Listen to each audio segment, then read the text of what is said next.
Yeah, man.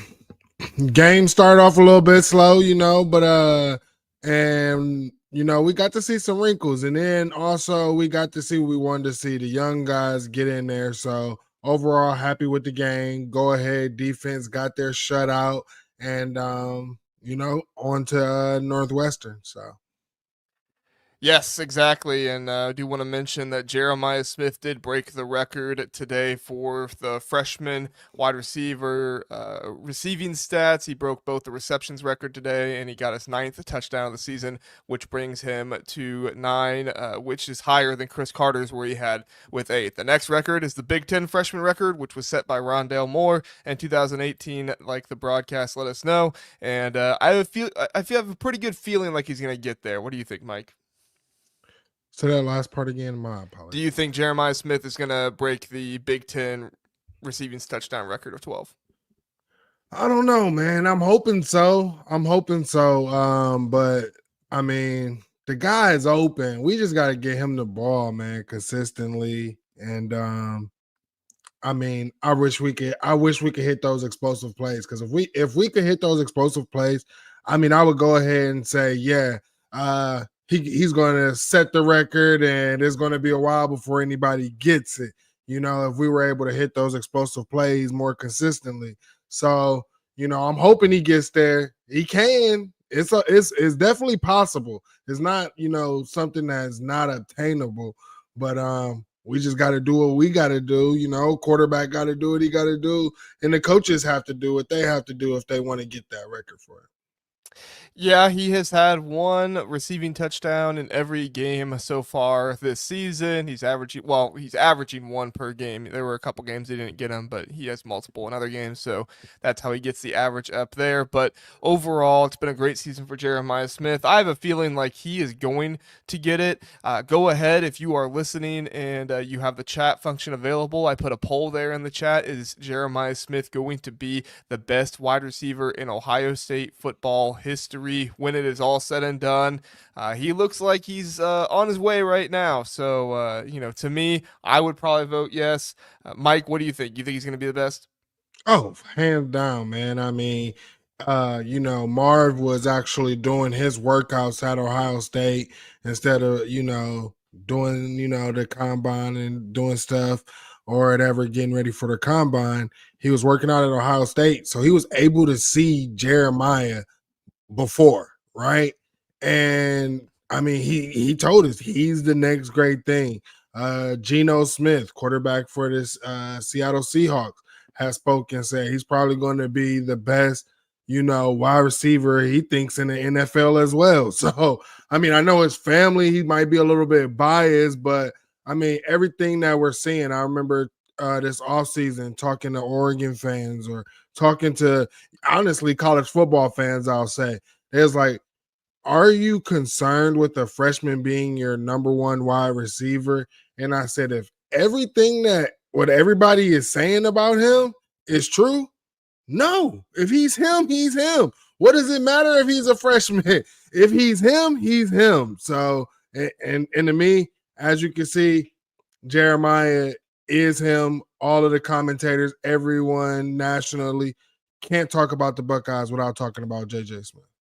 Yeah, you can't. And at this point, he is, has odds up there for the Heisman Trophy Award. Now, they're not great odds, but I don't see any other true freshmen on the odds board with many of these betting sites and stuff. So it's really been a tremendous season for Jeremiah Smith. And at this rate, I mean, we're only like halfway through the season. If Ohio State makes it to the national championship game, we're still only like halfway through the season. So we still got a little bit less than half of the season to go if Ohio State is to accomplish their goals. Now, I will say, Mike, I felt like there were a number of instances in this game where maybe two or three where I felt like Will Howard could have threw it up to Jeremiah Smith. I felt like he was downfield, one or two where I felt like he was open, and then another maybe one or two where it felt like, yeah, I mean, maybe you throw it up there. And it's not like the game was 30-0 at those points. It was still, in the first half when it wasn't quite so over yet. What did you think? Did you think Will Howard should have thrown the deep ball more to Jeremiah Smith today, or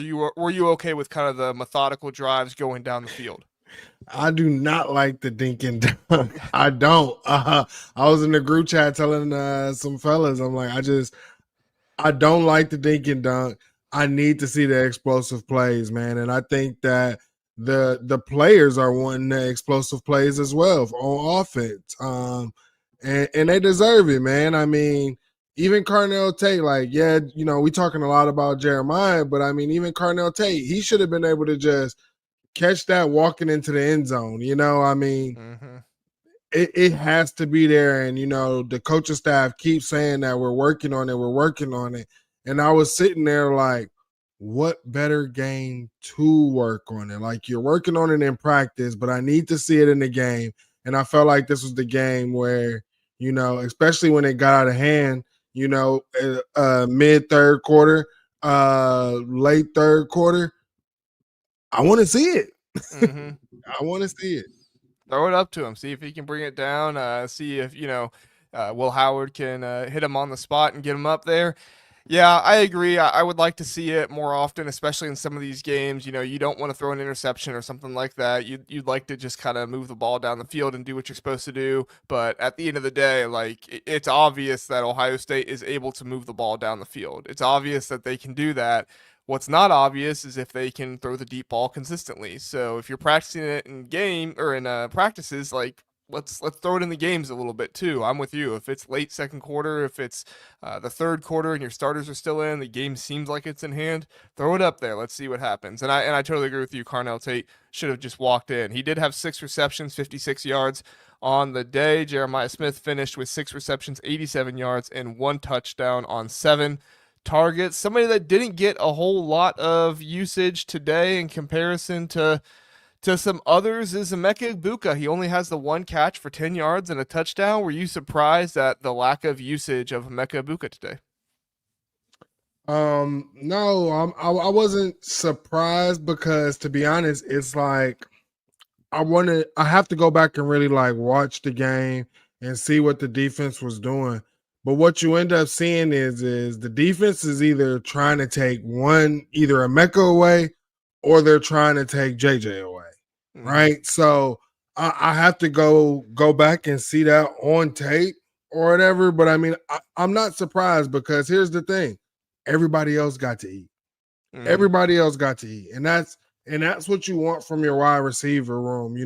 If someone's not having that day, everybody else around him can step up.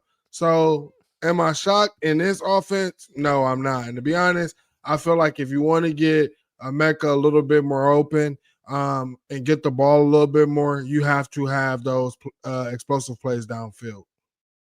Yeah, I agree. It's interesting that we went from last year where it was, and even years before where it was, big numbers all the time, and it really felt like this was an offense that was going to produce a Heisman Trophy winner at some point. Really felt like Justin Fields in that 19 season could have been close to that. It felt like C.J. Stroud both years was very close to that as well, but you had Kyle McCord last year. He wasn't going to win the Heisman Trophy, but he definitely got some conversation for Marvin Harrison Jr. Marvin Harrison Jr. ends up winning that wide receiver award.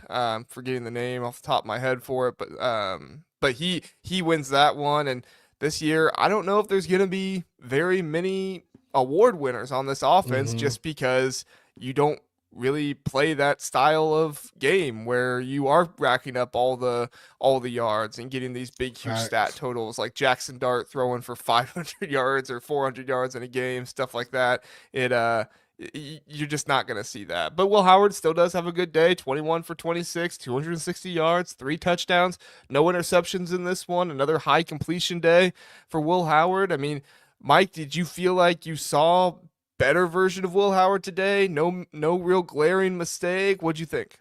I would say Will Howard just being Will Howard, out there being a game manager. And I do say, like, I felt he didn't put the ball in harm's way too many times. But Will Howard out there doing his thing, man. I can't ask anything. Only thing I ask for him is the deep ball. That's it. That's the only thing that I'm asking for. But other than that, I can't ask too much from him. I felt like early in the game he was pressing a little bit, but then he was able to calm down. So yeah, that first drive they were 3 and out, I believe, on that first one, and then after that, they had was it the second drive when G Scott dropped the slant? I think it was the second one when that happened. maybe I felt like he was pressing when he should have gave the ball. Like it seemed like he wanted to kind of take that game over or whatever, or get the tone started for the team. And it's like the one play he should have gave it to Judkins, and instead he keeps it. And I'm like, bruh, like, and it's just like, you're not that type of that guy, Will, man. Just be the game manager, get a ball to the, be the point guard, man. Just get a ball to the playmakers and let them go to work. Yeah, for sure. Rushing on, or what'd you say? I'm sorry to cut you off. Is it official? Miami falls? I saw they were coming back in their game. I don't have that game pulled up, but I can pull that up really fast. Well, Terry had them picked to. Yeah, it looks like Georgia Tech has the ball in the red zone, less than 2 minutes, up by 5. So it looks like Miami's probably gonna fall in this one after everybody was singing. I mean, that was coming, right? Like Miami was gonna lose. I mean, it's 3rd and 8 right now. Man, I don't know. Yeah, I mean, a lot of people were singing, Miami praises, but then again, as we've been saying, who have they been playing? And that's my whole thing. How can you put them up above an Indiana team or whatever when Indiana's smoking all of their opponent? You could say their schedule is basically similar to me. Right. Yeah, no, I totally agree. The biggest thing is that Miami, they have Cam Ward, and so they have the quarterback that gets kind of all the buzz and stuff, which in my mind, I think Curtis Rourke is just as good, if not better, personally, but he doesn't put up as much numbers because he has more of a running game. But yeah, it is what it is. We'll see Miami fall. How funny would that be if SMU makes it to the college football playoffs instead of Miami? They're ranked down low there. They could be the 12th seed. If Boise State keeps winning and SMU wins, they could be ranked behind Boise State, and you could see the ACC champion as the 12th seed in the playoffs rather than the G5's team, which is absolutely crazy. I'm looking forward to. I'm hoping that SMU definitely gets in and makes it, man. I'm definitely rooting for SMU to get in there, and I was thinking that they could be that team that goes in there and upsets Miami if Miami doesn't take an L before then. So, hey, it is what it is. At this point, I'm just rooting for chaos. As long as it's not Ohio State chaos, I'm rooting for chaos in this one. All right, and just all of college football right now. So, Mike, back to Ohio State. Let's talk a little bit about the running backs. Trayvon Henderson, only 6 carries, but 85 yards and a touchdown. Quinshon Judkins saw the bulk of the carries with 11 attempts and 32 yards. Were you concerned at all with the kind of the low average, only 2.9 yards per carry for Quinshon Judkins in this game? Did you feel like the run blocking was very good? What did you think there? I felt like, they kind of was trying to start the game off with QJ, and the run game wasn't getting off like it should have been. Also, I felt like the play calling was a little too finesse, the running game in the beginning. And I felt like we should have been trying to pound the ball down their throat instead of being a little too cute with it. And here's the thing, like I was telling someone, when you're in these, type of situations in this long season, how amazing is it to have 2 great backs, right? Sometimes, a guy's just not having that day, but you can go ahead and have another guy who can have a day. So, yeah. Yeah, and no, you're probably agree. looking at what I'm just looking at too. So. Yeah, Miami just fell. Georgia Tech gets the win, and everybody is storming the field there. So if you do not like the U, you're having a good day today. I'm thinking of Juck right now. I know Juck over there, not a big U fan. Yeah, there you go. Yeah, not a big U fan. Juck is. So I know he's probably enjoying this right now. Of course, he's probably on his post-game show, but Chris is loving this right now because Chris is like, Chris. Texas, is his team. Yeah. You got it, Terry. Yeah, you told me, Terry. I mean, here's my thing was like I kept saying, I was following the trend. Miami's always down. They're always in a tough one, but somehow they pull it out in the second half. So Has Miami played Clemson yet? mm-mm. They're not on the schedule for them. So if Clemson and Miami tie, would it go to overall record? Do you know in the ACC how that works? I'm not sure how it works, but right now it's like if Clemson wins out, if Miami wins out, and then SMU wins out, I think SMU is the only one who is under like SMU. As long as they win out, they're automatically in. Yeah. They don't have a loss in the conference. Yeah, their only losses out of conference to I forget BYU, BYU. That's right. Yeah, which they're again, undefeated. like the committee, they Well, they I they felt went like against their rankings. So BYU should have been ranked where Miami was, and based on what the committee was doing with Indiana, I felt like Miami should have been ranked where BYU was. Like, like it only makes sense if you're gonna have criteria that Indiana didn't play anybody. right. You can't do the same thing with Miami, but they got their just dessert. So that's how it goes. So Indiana just turned on the Indiana and Michigan game, and Indiana just went and did not score on their first drive after Michigan didn't score on their first drive either. So Michigan will get the ball back. We'll see what goes on there. Anything else with the offense you want to bring up, Mike? No, I mean, hey, shout out to as my guy Carson Hinsman said, shout out to John Joy, baby. I remember when I had an MCL sprain, I had to get a Don Joy knee brace. But offensive linemen, when you playing at that level, they all are required to have one. And when he went down, we saw him grabbing at his knee, man, and it was just good to see him laughing on the sideline, being able to get back up and walk it off and everything, man, because, it was just, I was sitting there like, man, we have to be cursed. And then it was like right after that, you see Will start hopping around with his knee. And I'm like, because he got rolled up on. And I'm just like, oh, no, what is going on? Get everybody out the damn game. I was thinking the same thing, man. When I saw that Hinsman went down, I was like, okay, was there contact? Was there no contact? Because for me, that's always the biggest thing. I think there's a little bit of contact. I feel like, okay, it could be like maybe he just got hit and he feels it for a minute or something like that, and maybe they'll come back. But it's those no contact injuries when I see him just like running and nobody's touched him, or like just pass set to block and nobody's touched them, and then they go down. It's like and that's what happened with Josh Simmons. Just nobody touched him, and then he went down, and you were like, oh yeah, that's not good at Right. all. So yeah, to see Hinsman get hit and then kind of walk his way to the sideline, and then he's on the sideline kind of laughing, joking. I don't even think he went into the tent.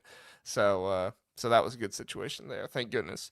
We had a new starter on the defensive line, Mike. Edric Houston. He was juiced in this one, possibly a little too juiced at one point. What'd you think of Edric Houston and the rest of the defensive line in this game? Hey, I'm not gonna say too juiced. As my guy Cam from Best Damn Media said, maybe we needed him on the field at Eugene when Spit Boy was out there, to get in Spit Boy's face, because that's what we need. We need some dogs, right? Now, obviously, you don't want to put your team in that type of situation. He's a young guy, got to work that out. You can't be doing that. But I do love to see the aggression. Obviously, you can have controlled aggression. We would like to see that. But I do love the aggression and intensity. And, they were talking all week about moving him inside, that they see potential there. He has been learning the position and he has been open to it. And to be honest, the way he eat, I feel like he might as well just go ahead and stay in there. And honestly, man, it just makes me happy for the future, because if him and K-Mac are on the field at the same, man, don't even get me started. Yeah, Edric Houston, man, big dreams. I'm looking forward to it, man. Yeah, I'll have to go back and look at the snap count, but I was a little surprised that K-Mac was not in the game more. I mean, I'm not complaining about Edric Houston getting the start. I think it's really, really good for him to get those reps and have that experience and stuff, but it really feels like, they're just completely locked into this one tech, three tech, stuff like that, and making sure they get those guys their time. But Caden McDonald does come in for 2 tackles on the game. He gets 1 quarterback hit, so he does make an impact in those areas. But overall, didn't hear much from K-Mac in this one. It was really the ends that made more of the big plays. Cody Simon had himself a half sack, and Sonny Styles had a half sack. The linebackers, and then Jack Sawyer got in there for a half sack. And then who was the other one? JT had one, and then Jordan Hancock had a half sack as well. So basically everybody, when you're sending that blitz and you're bringing all guys in there, you're getting 1 or 2 guys to the quarterback at the same time. It's an impressive thing. But yeah, Jack Sawyer getting a sack, JT Tuimoloau getting a sack. It was good for those guys, but they still aren't doing that speed rush off the edge and just absolutely blowing by their guys. You know what I'm saying? Yeah. I mean, it's not it's not the defensive end play that you want to see. But you also on the defensive side, we saw a little bit of experimentation as well. Looked like they were bringing out the jack position. I know Buckeye fans were saying, "Hey, what is going on? Why are they doing this?" But I mean, you go ahead and you put something else on tape. You also get guys reps in that where they can go ahead say, "Hey, we ran this defense. Okay, now next time I know I'm looking for here. I need to trigger faster here." Things like that, right? And also it gives teams something else that they need to prepare for. Right. So I enjoy it. Smart move. Yeah, and I felt like they were stunting quite a bit. They were doing some different things with the blitz packages. I think Clapp pointed out on that one blitz where Sonny came in and he almost kind of blocked the guard, so that way Jack Sawyer had a path to the quarterback when he got to him. So, I mean, they're definitely getting more creative down there with what they're doing. I'll still kind of, hear about what the snap count was at the end of the game before I before I give too much props there with the snap count of the D line, because that's something I'm still monitoring quite a bit. But overall in this one, the linebackers felt like Sonny Styles a little bit struggled, but he did make his plays when he had opportunity to. He got the sack, like I said, and then Cody Simon. I mean, he's just an animal all over the field. Only 6 tackles, but he only played 3 quarters in this one. Can you? This guy was on the bench last year. Yeah. Right. It's just hard. and it makes me go back to like Laurinaitis this offseason saying like I should have played Cody Simon more. And it's like, these things, why don't you do these things? But anyways, yeah, shout out Cody Simon representing the Block O. Continue to lead this defense as a captain out there. So I mean, Cody Simon, hopefully he could help teach and bring the other linebackers along with him. And I also want to say, getting closer to the end of the game, man, and this is something that us guys over at Best Damn Media have talked about was team speed. You see where guys make mistakes, right? But then they're able to chase down the mistake. And I remember before, like in 2021, we did not have those type of guys, to chase down the mistake. I think even in 2022, we couldn't chase down a mistake, but we're actually seeing it. And I saw Arvell Reese do it. Sonny Styles, he made a mistake and still was able to chase the guy down. Those are things where that's why you put those athletes there and you allow them to work through that and get those game reps, because once it all clicks for them, it's going to be scary.